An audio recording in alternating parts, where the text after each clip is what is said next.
On va parler des hernies.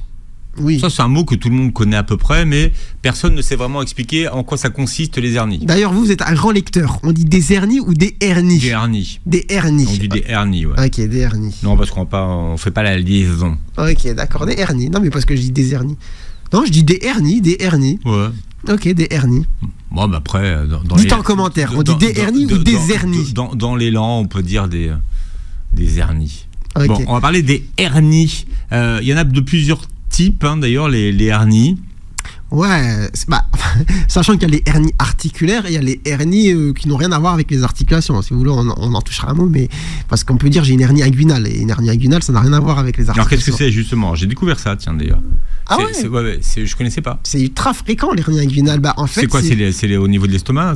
Non, c'est vraiment en bas du ventre, en bas sur la droite ou la gauche. À la jonction, on va dire, de certains muscles, on peut avoir une déficience musculaire, c'est-à-dire que les muscles, c'est comme un millefeuille. On a des superpositions, on a des chevauchements, et pour peu qu'à un endroit, c'est pas bien fermé, qu'il y a une petite orifice, un petit trou, vous avez ce qu'il y a dans le ventre, le sac, il ressort, ça fait une petite boule. D'accord? Et des fois, la boule, on la voit pas parce que ça rentre, ça sort, ça rentre, ça sort, mais on sent une pesanteur, ça fait mal. Et du coup, ça, il faut fermer le trou. Il ne faut pas laisser une hernie...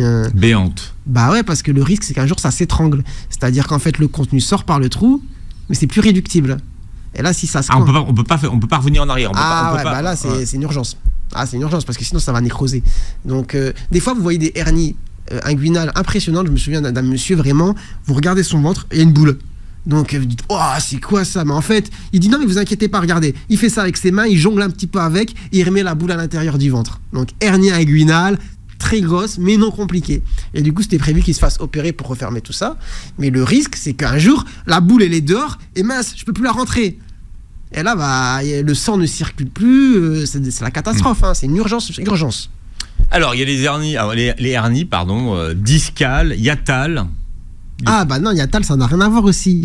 C'est des hernies pourtant. Oui, en fait, hernie, je n'ai pas l'étymologie du mot, mais ça veut dire, j'imagine, une orifice qui laisse passer quelque chose. Et l'hernie hiatale, c'est au niveau de l'estomac. C'est-à-dire, vous avez le diaphragme, donc le muscle en dessous des poumons, qui sert un petit peu de toit à tout ce qu'il y a dans le ventre. Il y a forcément un trou pour que le manger va de la bouche jusqu'en bas, mais ce trou, des fois, il laisse passer l'estomac qui est censé rester en bas. Et donc, l'hernie hiatale, ça peut être par exemple facteur de risque de reflux, beaucoup de reflux. Mais rien à voir avec les articulations. D'accord, reflux gastrique, l'acidité. RGO. Donc, alors vous voulez parler de quelle hernie? Les hernies articulaires. Donc les hernies, c'est principalement au niveau de la colonne vertébrale. Donc la colonne vertébrale, c'est une superposition de cubes, pas vraiment cubes, mais des vertèbres.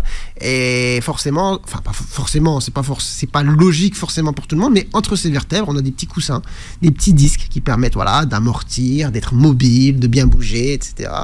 Ce disque, au milieu, il y a un genre de noyau, et des fois, pouf, ce noyau, il est un petit peu expulsé et ça fait une béance. Donc le disque n'est pas bien lisse, ça fait une béance, ça sort comme ça, et puis ça peut appuyer, comprimer sur les structures adjacentes comme les nerfs. Et là, ça fait très mal. Alors, les hernies peuvent être les causes de pas mal de douleurs. Bien sûr. Normalement, les sciatiques. Bien sûr, mais j'aimerais nuancer, parce que là, j'ai peut-être dit une bêtise. C'est pas que j'ai dit une bêtise, c'est que c'est vrai, une hernie, ça peut faire très mal. Mais une hernie n'est pas égale à douleur. En fait, si on faisait des IRM à tout le monde, là, je sais pas combien de personnes, on en retrouverait un gros pourcentage, en tout cas avec des hernies. Les gens diraient non, j'ai pas de souci. Donc oui, non, la hernie n'est pas forcément symptomatique, mais c'est vrai qu'on peut avoir des douleurs, au niveau des jambes, des douleurs de sciatique qui sont liées justement à une hernie discale. Donc faut voir les symptômes, il faut faire ensuite un examen et voir un petit peu. Et elles peuvent être cause également de fameuses douleurs neuropathiques. Oui, parce qu'en fait, ça comprime un nerf et du coup, après, ça peut vous donner des douleurs qui sont pas du type « Ah, je me suis cogné, j'ai mal ». Ça peut donner des douleurs à type de brûlure, de fourmillement, de sensation de décharge électrique.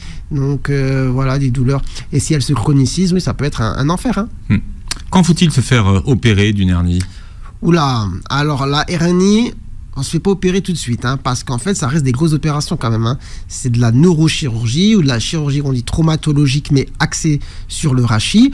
Donc, on peut avoir les opérations sur le rachis lombaire, en bas du dos. Souvent, c'est quand même le truc assez classique. J'ai une hernie discale en bas du dos. Mais des fois, c'est au niveau du cou. ça donne des névralgies cervico-brachiales, c'est-à-dire des douleurs du cou liées à vraiment une sciatique entre guillemets du bras. Donc, mon bras et tout, j'ai des décharges, des fourmis, je me réveille, j'ai le bras endormi, tout ça.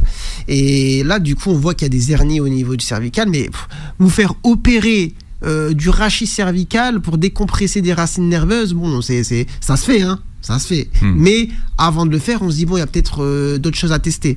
Donc, on reste sur les lasers classiques, l'activité, la kinésithérapie, certains traitements, des traitements parfois pour les douleurs neuropathiques, si vraiment on a des douleurs neuropathiques. Et en fonction du résultat, de l'impact, on opère ou pas. Hein. C'est vraiment, l'opération, c'est le dernier recours pour la hernie.